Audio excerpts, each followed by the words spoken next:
వచ్చినటువంటి వార్త వారికి హౌస్ మోషన్ మూవ్ చేసి వారిని బయటకు తీసుకొచ్చారని తెలియజేయడం జరుగుతూ ఉంది. మరి మనం ఏ పాలనలో ఉన్నాము, ఎలాంటి పాలనలో ఉన్నాము అంటే మరి డాక్టర్ బిఆర్ అంబేద్కర్ గారు రాసిన రాజ్యాంగం ఎటుపోయిందో రెడ్ బుక్ పాలనని కొత్త పాలన ఒకటి మొదలుపెట్టి ఎవరైతే నచ్చకపోతే వాళ్ళ మీద కేసులు స్వచ్ఛందంగా పెట్టేసుకునే విధంగా దాని మీద ఎలాంటి ఎంక్వైరీలు ఉండవు, ఏమి ఉండదు. ఎవరు అవసరం అనుకుంటే వాళ్ళని తీసుకెళ్లి లోపల పడేయడం అన్నది ఈరోజు ఒకే ఎజెండాగా పెట్టుకుని పాలిస్తూ ఉన్నారు. ఇలాంటి ఆటవిక రాజ్యంలో ఉండడం కంటే మేమందరం ఒక రాష్ట్రపతి పాలన కావాలని కోరుకుంటా ఉన్నాం. లేకుంటే ఇంకెంతమంది ఈ అఘాయిత్యాలకు ఈ రెడ్ బుక్కు బలవుతారో చెప్పలేనటువంటి పరిస్థితులు.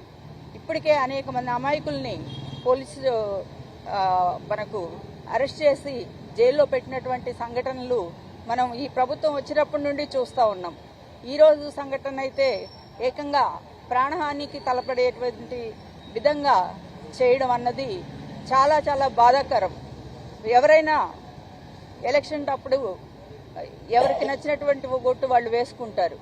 తర్వాత సవ్యంగా పరిపాలించాల్సినటువంటి బాధ్యత ప్రభుత్వం తీసుకోవాలి.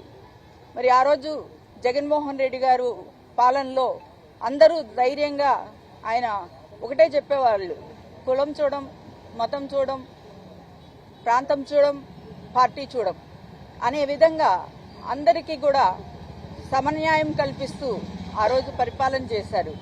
ఈరోజు చూస్తే ఫలానా వాళ్ళు వైఎస్ఆర్కు ఓటేశారు అంటే ఈరోజు వాళ్ళని అష్టకష్టాలు పాలు చేస్తూ ఉన్నారు. ఇది సమంజసం కాదు. ఈ విషయంలో మీరు మీ తీరు మార్చుకోకుంటే రేపు రాబోయేటువంటి ఎన్నికల్లో ప్రజా సునామీలో కొట్టుకుపోతారని చెప్పేసి నేను తెలియజేస్తూ మరొకసారి మీరు మీ యొక్క పాలన గురించి పునరాలోచించుకోవాలని కూడా హెచ్చరిస్తూ ఉన్నాను.